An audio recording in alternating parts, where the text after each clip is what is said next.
C'est notre prière ce matin. Te voir, toi le roi des rois, assis sur ton trône. Te voir, toi le roi des rois, assis sur le trône de nos cœurs. Jésus, nous te bénissons, Seigneur. Nous te rendons gloire. Nous voici devant toi maintenant.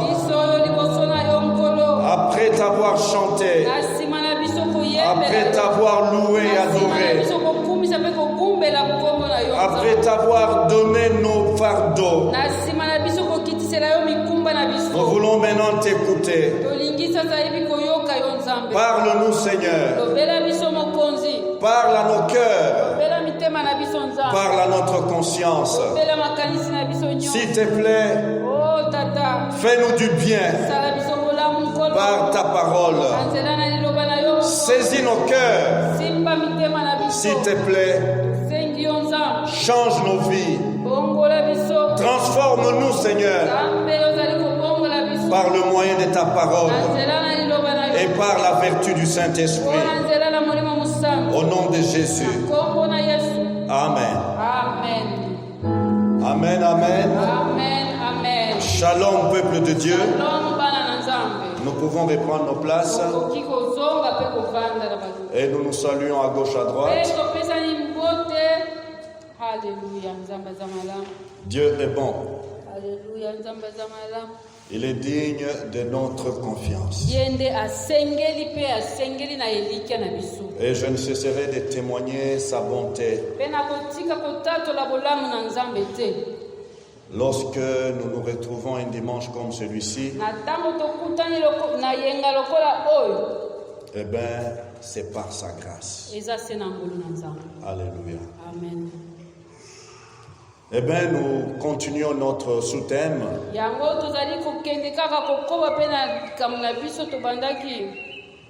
Attirons les hommes à Christ. Jésus disait, quand je serai élevé, j'attirerai tous les hommes à moi. Alléluia. Amen. Et c'est la manière dont il attire les gens à lui qui nous intéresse.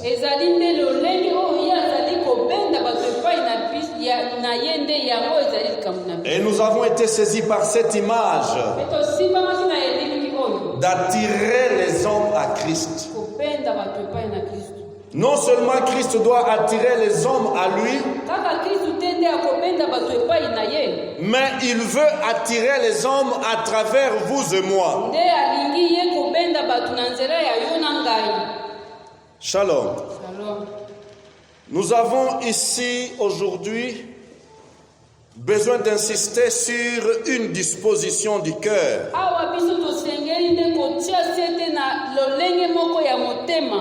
Dans cette démarche d'attirer les hommes à Christ, nous voulons insister sur une attitude du cœur. Attitude que Dieu attend de tous ceux qui sont rachetés.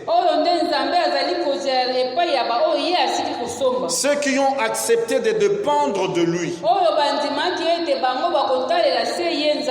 Et tout parent responsable et équilibré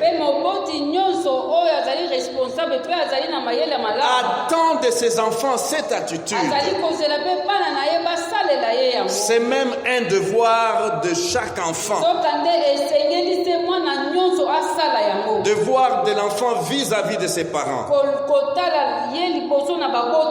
Et par le temps qui court, je dois avouer que cette attitude est un défi.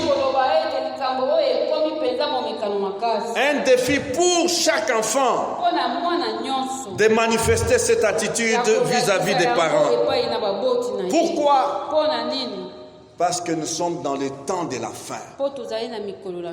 Dans les derniers jours, il y aura des temps difficiles.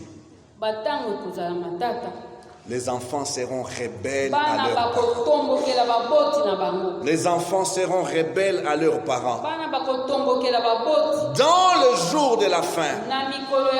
Et nous sommes en train de vivre ces jours. Jours de rébellion. Jours d'indocilité. Eh bien, cette attitude est un exploit. La Bible, la parole de Dieu, présente une série de personnages qui ont attiré les autres à Dieu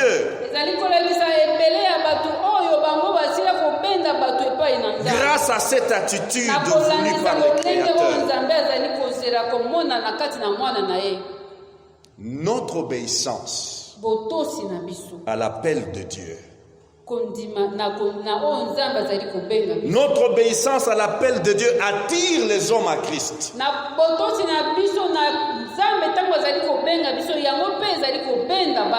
Lisons dans Genèse, chapitre 12, versets 1 à 4. L'Éternel dit à Abraham, va-t'en de ton pays, de ta patrie et de la maison de ton père dans le pays que je te montrerai. Je ferai de toi une grande nation et je te bénirai. Je rendrai ton nom grand et tu seras une source de bénédiction. Je bénirai ceux qui te béniront et je maudirai ceux qui te maudiront. Et toutes les familles de la terre seront bénies en toi. Il est question de l'obéissance d'une personne et qui attire la bénédiction à toutes les familles de la terre. Je bénirai ceux qui te béniront et je maudirai ceux qui te maudiront. Et toutes les familles de la terre seront bénies en toi. Alléluia. Amen. Source de bénédiction. Mon frère, ma soeur, Dieu veut que tu sois une source de bénédiction. Et tu vas attirer les autres à Christ.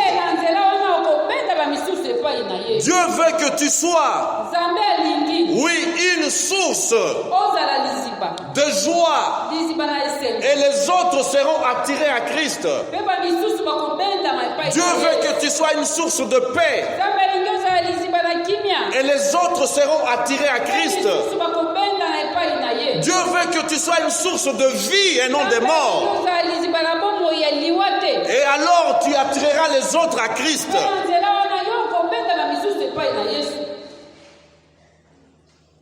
Quelle promesse! Nous avons ici un des merveilleux passages de la Bible.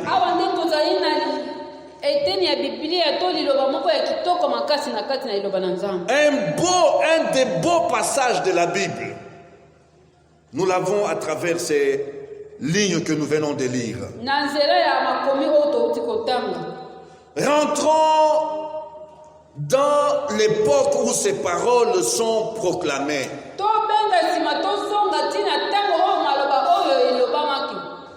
Voyons un peu l'histoire. Comment Dieu est arrivé à cette situation. Alléluia. Amen. La vie est en marche, le monde est en marche. Avant le chapitre 12, il y a le chapitre 11. Et le chapitre 11 nous montre un incident qui est survenu sur la terre des hommes. Alléluia. Au chapitre 11, voici les résumés. Dieu fait la division et fait la conquête.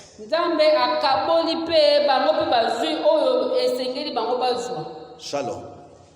Voilà, un jour, les hommes se mobilisent. Les hommes se coalisent. Et ils se disent, bâtissons et atteignons comment les hauteurs et que notre nom soit grand.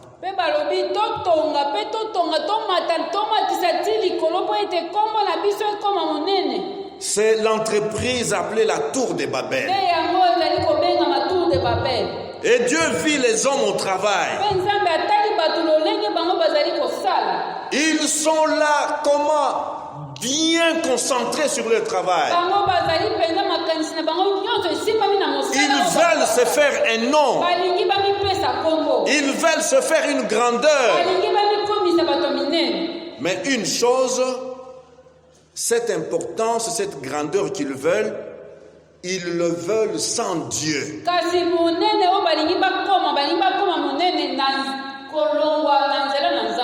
Ils comptent sur leur connaissance. Ils comptent sur leur capacité. Ils comptent sur tout ce qu'ils ont comme atout. Et Dieu le voit faire.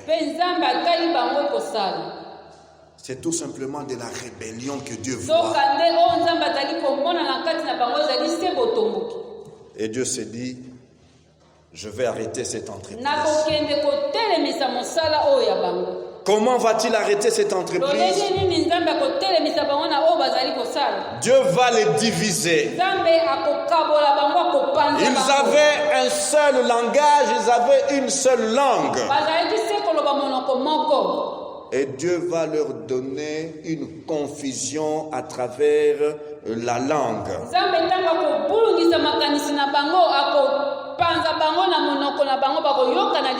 Voilà un groupe qui était uni, qui parlait un même langage, qui parlait une même langue et divisé en multiples langues.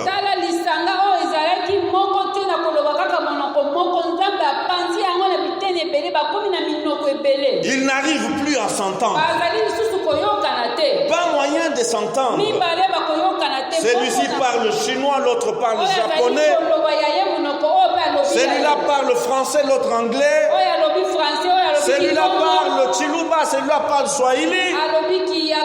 Celui-là parle Mongo, celui-là parle Kikongo. Pas moyen de s'unir. Multiplicité linguistique. L'unité du peuple autour d'un idéal qui est juste sa propre gloire et sa propre grandeur, cette unité-là finira toujours par se disloquer.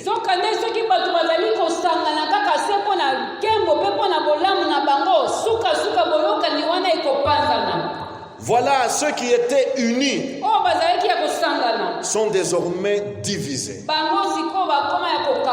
en plusieurs groupes linguistiques. Shalom. Shalom. Ils sont dispersés sur toute la face de la terre. Plus d'unité. Plus d'entente. Alléluia. Pour dire quoi? Lorsqu'on veut monter,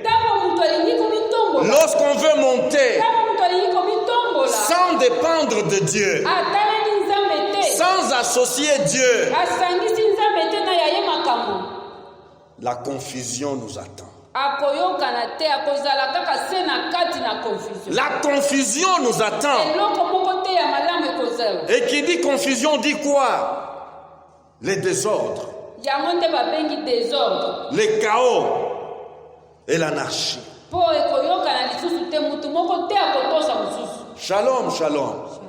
Et nous sommes témoins de ces choses dans notre pays. Les gens ont voulu monter. Les gens ont voulu devenir importants. Les gens ont voulu leur propre gloire. Et ils se sont dissociés de Dieu. Ils ont voulu être autonomes et être grands. selon eux, la confusion. Nous vivons aujourd'hui dans une confusion, dans une anarchie, parce que les gens n'ont pas cherché Dieu. En cherchant la grandeur pour la grandeur, ils ont abandonné Dieu. Et Dieu les a laissés aller au devant du chaos. Alléluia. Et voilà le même Dieu. Après avoir dispersé les gens dans des groupes linguistiques sur la face de la terre, Dieu conçoit un plan merveilleux. Un plan de restauration. Un plan d'élévation. Un plan de reconstruction. Et Dieu va aller dans un groupe linguistique. Et dans ces groupes linguistiques, il va chercher comment une famille. Et dans cette famille, il va chercher un homme. Alléluia. Et Dieu va trouver un homme appelé Abraham. Abraham. Nous avons là l'expression de la grâce. Personne ne mérite quelque chose de la part de Dieu. Abraham vient des nations païennes, de peuples qui adoraient une multiplicité de dieux. L'appel d'Abraham est une œuvre de la grâce. Il y avait plusieurs groupes linguistiques. Alléluia. Mais les choix de Dieu, les choix souverains de Dieu est allé dans ces groupes linguistiques qui habitaient Chaldée et qui étaient dans la ville de Ur. Alléluia. Alléluia. Ça, c'est la grâce de Dieu. Shalom. C'est la grâce de Dieu. Abraham n'a rien mérité.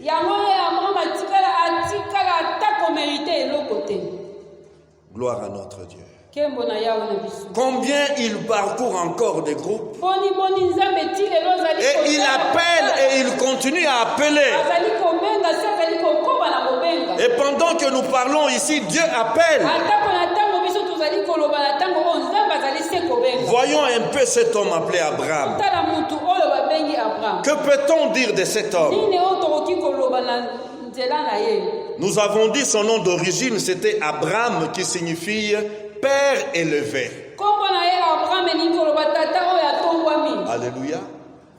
Quand je serai élevé, j'attirerai beaucoup d'hommes à moi, disait Jésus. Et le nom Abraham signifie Père élevé. Et quand il répond à Dieu, Dieu change le nom d'Abraham, Père élevé, en Abraham,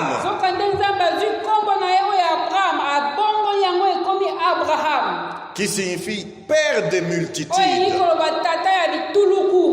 J'attirerai beaucoup d'hommes à moi.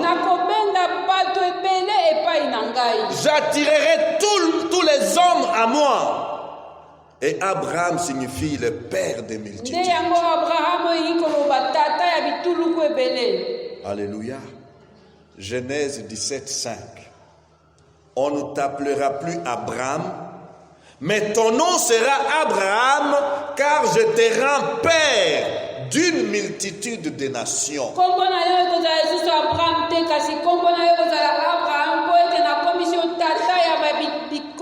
Le plan de Dieu pour chacun de nous, tel que tu es là, c'est d'être père d'une multitude. d'une multitude de croyants. Alléluia. Amen. Qu'à partir de toi,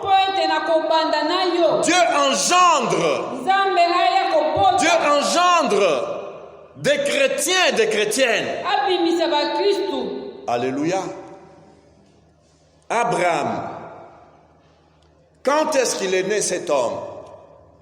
Il est né vers les années dans l'Antiquité, 1900 ans avant Jésus-Christ.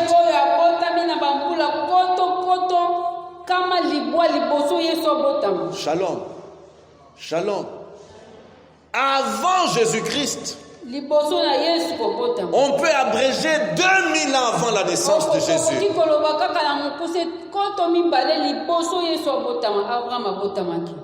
Abraham avait aussi des parents.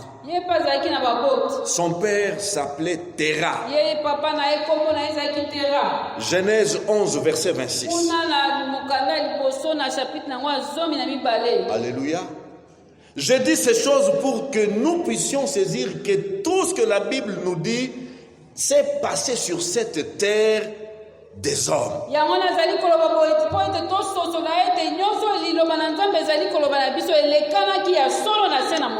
Ne localisez pas Abraham donc dans les nuages au ciel. Non, non, il a habité sur cette terre. Sa ville s'appelait Ur. Son pays s'appelait Chaldée. Babylonie, qui avait comme capitale Babylone. C'est l'actuel pays appelé Irak.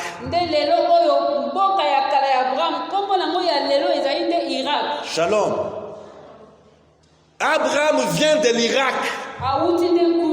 Shalom. Et nous devons comprendre comment Dieu opère. La biographie d'Abraham a une ampleur, une grandeur, que son histoire, comment caractérise notre monde.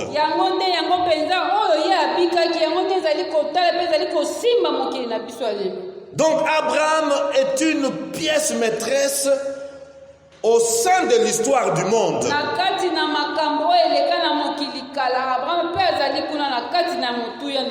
Il est premier patriarche. Abraham, il est ancêtre des Hébreux et des Arabes.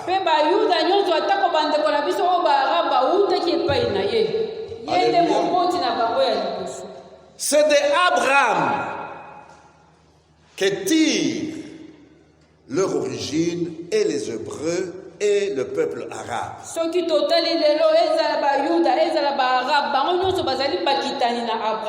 Alléluia.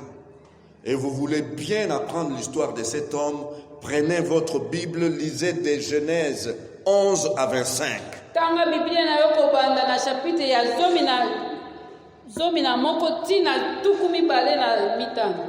Un homme a plusieurs casquettes ou a plusieurs facettes, Abraham. Un homme respecté. Un homme honoré par les grands rois. Le roi les traitait en égal. Shalom. Abraham n'était pas un roi. Mais le roi qui siégeait sur le trône de son époque les considérait.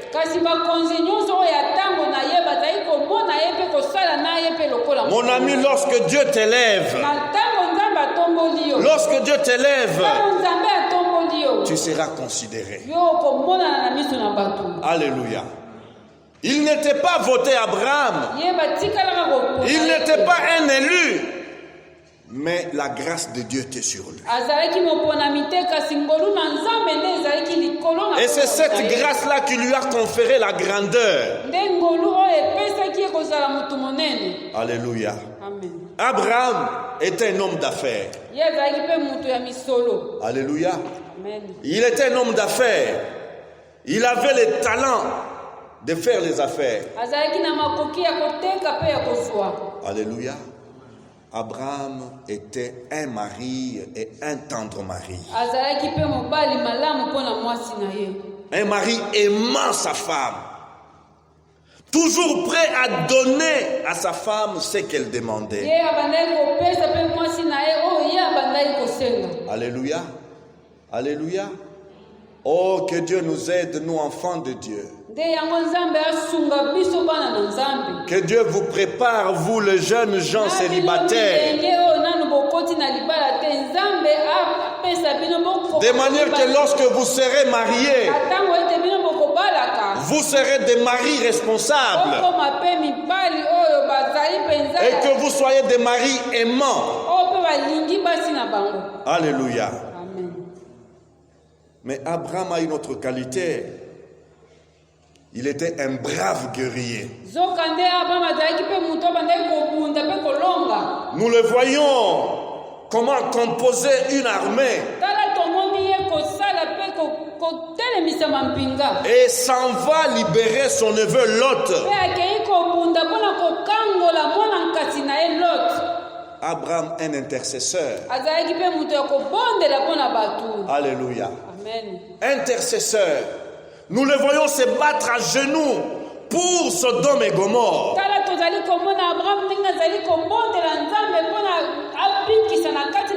De 50 personnes, il est descendu avec Dieu jusqu'à 10 personnes.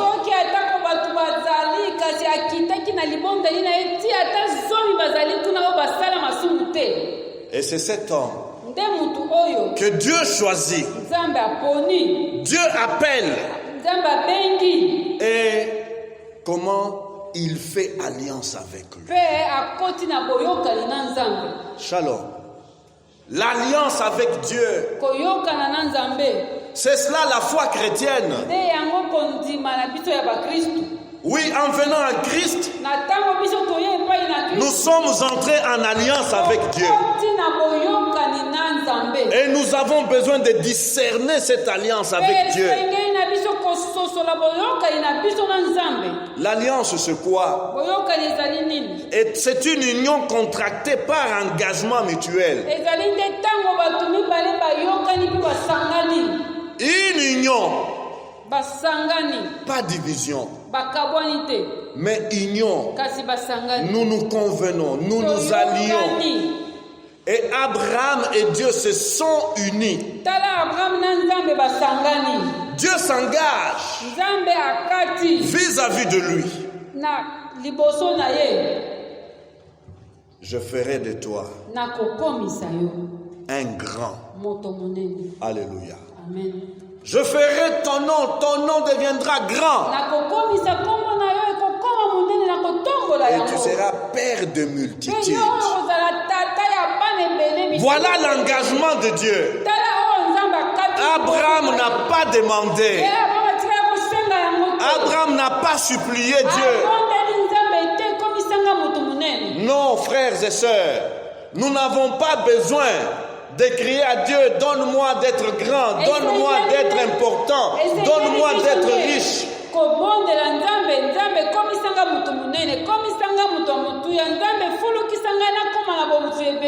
La Bible nous dit, je connais les projets que j'ai pour toi. Un projet de bonheur et non de malheur. Et un projet plein d'espérance. Alléluia. Un projet de bonheur. Et c'est Dieu qui connaît les détails de ce projet-là. Ce qui t'est demandé, c'est de jouer ta partition. Alléluia. Dieu s'est engagé de faire du nom d'Abraham un grand nom. De faire d'Abraham un père de multitudes. Et la manière dont tu le dis, ça touche les cœurs. Alléluia. Ça touche les cœurs. Revenons encore à ces paroles. Il dit quoi? Va-t'en de ton pays, de ta patrie, de la maison de ton père, dans le pays que je te montrerai. Appelle.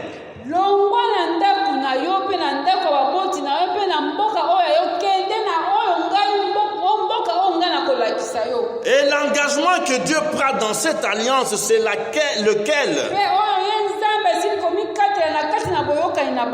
Je ferai de toi une grande nation. Et je te bénirai. Je rendrai ton nom grand. Et tu seras une source de bénédiction. Je bénirai ceux qui te béniront. Et je maudirai ceux qui te maudiront. Et toutes les familles de la terre seront bénies en toi. Dieu sait parler au cœur de l'homme. Alléluia. Ces paroles saisissent le cœur. Qui peut résister à une telle promesse? Alléluia. Voilà, Dieu s'engage à réaliser ceci. Et Abraham n'a qu'une chose à faire. Dans cette alliance, Abraham n'a pas plusieurs choses à réaliser. Ce qu'il doit faire, c'est quoi? Obéir. Alléluia. L'obéissance. Alléluia. L'obéissance. Quel concept? L'obéissance. Aimons-nous encore l'obéissance aujourd'hui? Vivons-nous l'obéissance aujourd'hui? On demande beaucoup de choses à Dieu. On attend beaucoup de choses de la part de Dieu. Nuit et jour, nous crions, nous faisons des pétitions, nous supplions. Dieu donne-moi, Dieu donne-moi, Dieu fait ceci, Dieu fait cela. Mais l'obéissance, où est-elle? Dans notre marche avec Dieu. L'obéissance, où est-elle? Dans notre vie de famille. L'obéissance, où est-elle? Enfants, obéissez à vos parents. Enfants, obéissez à vos parents. Avant de te promettre des miracles, avant de te promettre la grandeur, avant de te promettre l'or et l'argent, enfants, obéissez à vos parents. Shalom. Shalom. Qu'il soit, je ne sais pas de quelle nature, c'est ton père. Obéis-le.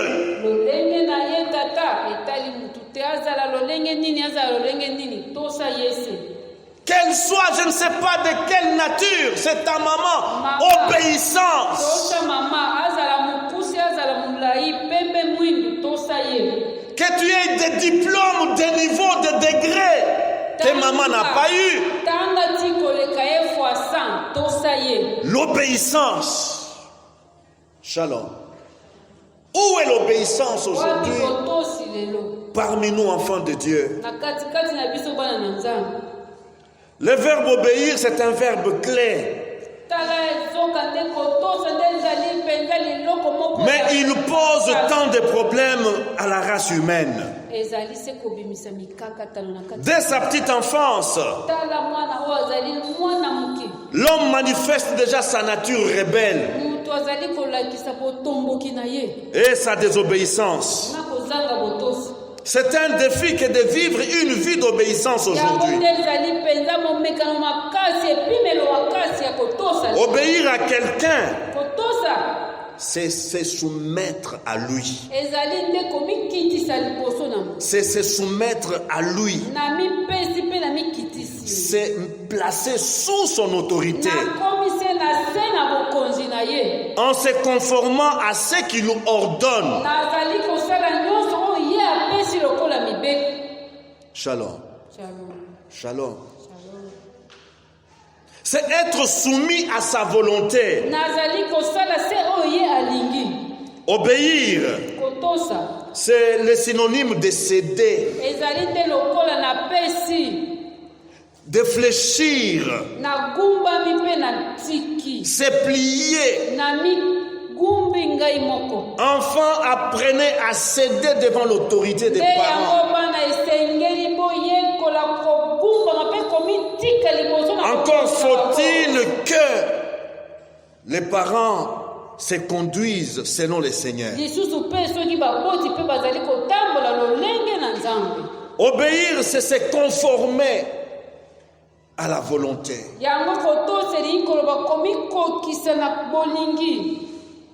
Obéir, c'est respecter les règles. Obéir, c'est s'incliner. Obéir, c'est écouter. Oh, que des enfants qui ont des problèmes à écouter. Écouter quelqu'un. Écouter les conseils. Que Dieu fasse grâce. Obéir, c'est suivre. Alléluia. Amen. Alléluia. Eh bien, voilà ce qui était l'engagement d'Abraham. Abraham devait tout céder à Dieu. Abraham devait apprendre à fléchir devant Dieu. Abraham devait apprendre à fléchir, à se plier devant Dieu, à se conformer à la volonté de Dieu, à respecter les instructions de Dieu, s'incliner sous l'autorité de Dieu et suivre le chemin que Dieu lui trace. Alléluia. Écoutez quelqu'un à qui on dit, va vers le pays que je t'indiquerai.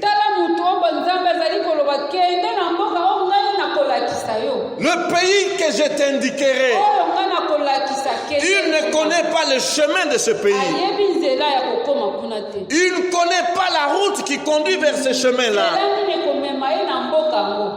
Il avait tout simplement le devoir de marcher pas à pas dans le pas de Dieu. Pas dans le pas de Dieu. Alléluia. Réaction. Que fera Abraham? Va-t'en de ton pays, vers.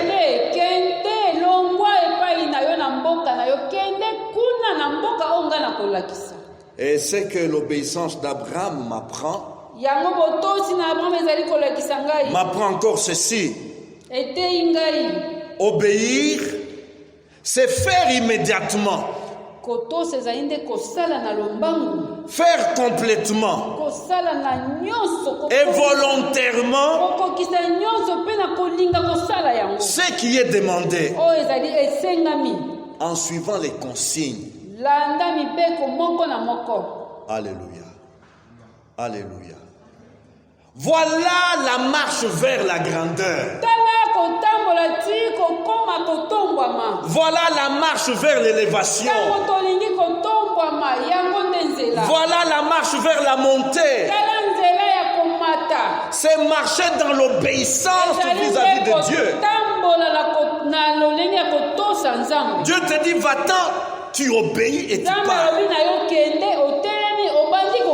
Dieu te dit, arrête-toi, tu t'arrêtes. L'obéissance. Alléluia. La Bible nous dit dans Matthieu, une image là, Matthieu 4, versets 18 à 22.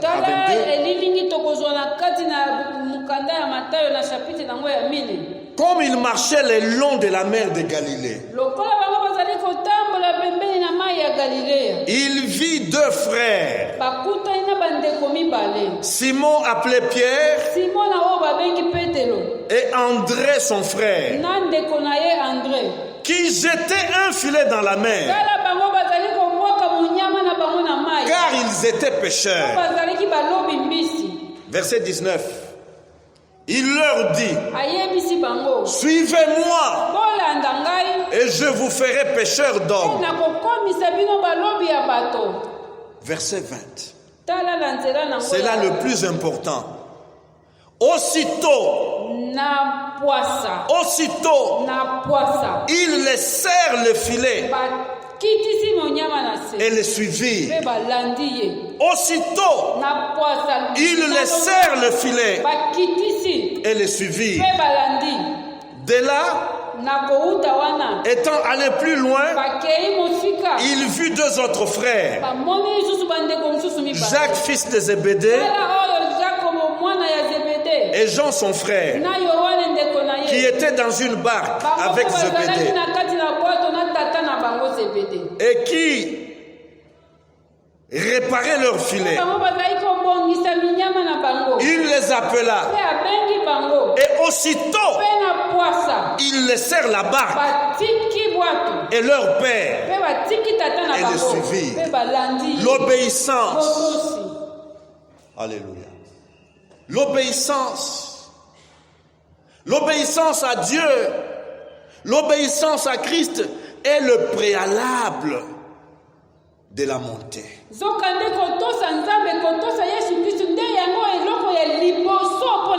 L'obéissance à Jésus est la condition préalable de la montée. Alléluia. Alléluia. Que Dieu nous aide.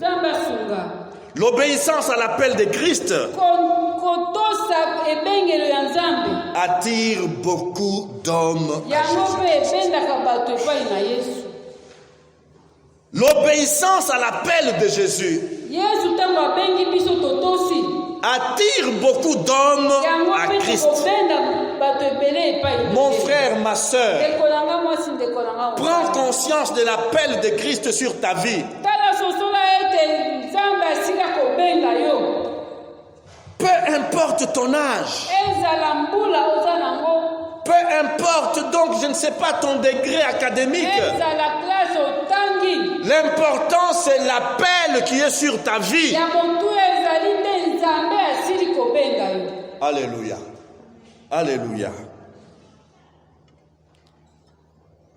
Abraham,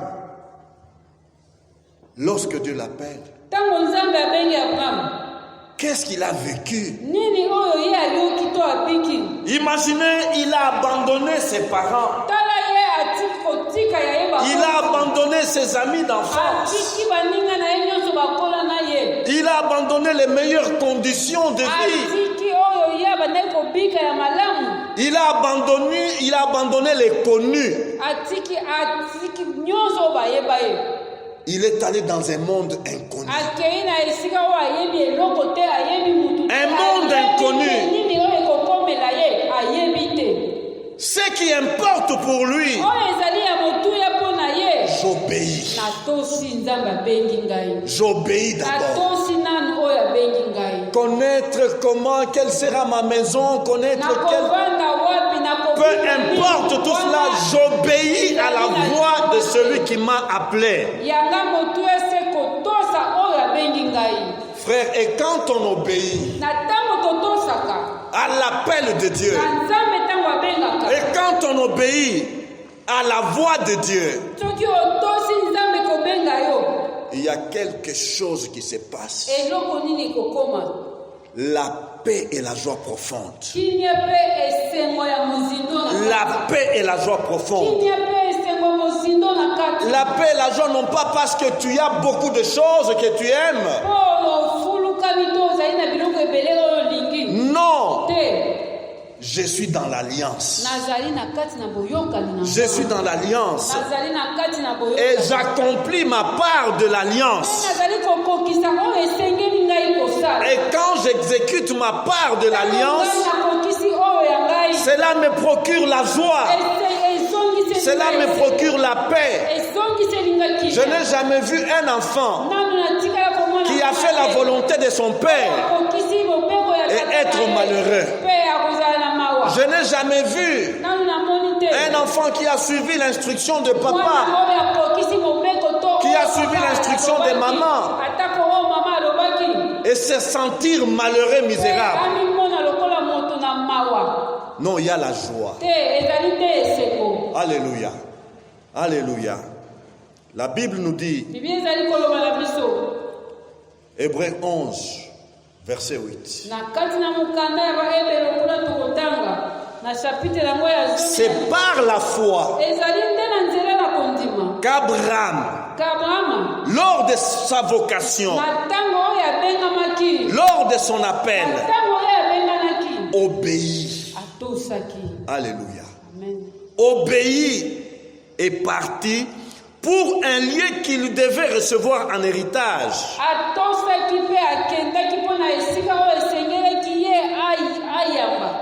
Et qu'il partit sans savoir où il allait. Alléluia. C'est ça la vie chrétienne. Dieu nous appelle et il ne nous montre pas le terminus. Alléluia. Dieu nous appelle. Nous devons quitter le connu, les lieux connus, pour aller dans un lieu inconnu. Mais dans ces lieux inconnus, Dieu maîtrise tous les paramètres. Alléluia. Amen. Notre part, c'est obéir, c'est partir. Et il n'y a pas de foi sans obéissance. Il n'y a pas de foi sans obéissance. La foi, la vraie, la foi, la fondamentale, s'exprime par l'obéissance. Alléluia. Amen. Alléluia. La foi en Dieu d'Abraham, c'était une foi sans pareil. Cette foi-là aidait à accepter en silence. Je me suis dit, est-ce qu'il était allé voir Terah, son père?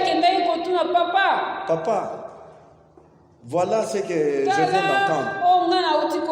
Est-ce que tu me permets d'aller? Shalom. Je me suis posé la question de savoir, est-ce qu'Abraham est allé consulter ses amis? J'ai reçu un appel. Est-ce que vous avez un conseil à me donner par rapport à cet appel? Shalom. Il obéit. Alléluia. Alléluia. Et il est parti. Oui. La foi d'Abraham met l'obéissance avant toute chose.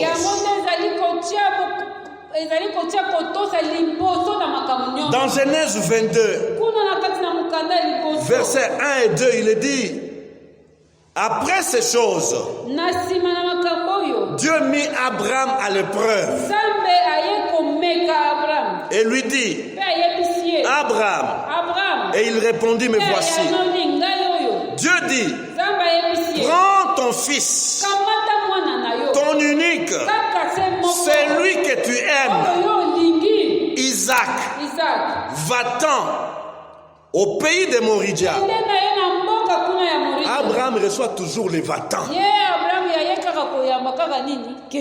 Au pays de Moridia. Et là, offre-le en holocauste sur une des montagnes que je te dirai. Réaction d'Abraham. Abraham se leva de bon matin, sella son âne et prit avec lui 2 serviteurs et son fils Isaac. Il fendit du bois pour l'Holocauste et parti pour aller au lieu que Dieu lui avait dit. Le troisième jour, Abraham levant les yeux vit les lieux de loin. L'obéissance d'Abraham. Seigneur, aide-moi à t'obéir. Aide mon frère à t'obéir. C'est alors que tu vas l'élever. C'est alors qu'il va monter. Oui, l'obéissance fait monter. L'obéissance fait élever. L'obéissance fait grand. La rébellion condamne. La rébellion amène à la déchéance.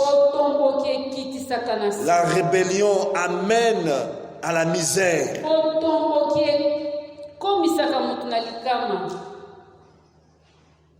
Et c'est alors, par l'obéissance à l'appel de Dieu. Peut-être que Dieu t'appelle à balayer seulement cette salle. C'est un appel, obéir. Alléluia. C'est ça l'appel que Dieu a pour toi. Et en obéissant à cet appel, d'entretenir cette salle, de balayer cette salle, tu vas attirer beaucoup d'hommes à Christ. Alléluia. Amen. Baissons nos têtes, s'il vous plaît. Alléluia. Alléluia.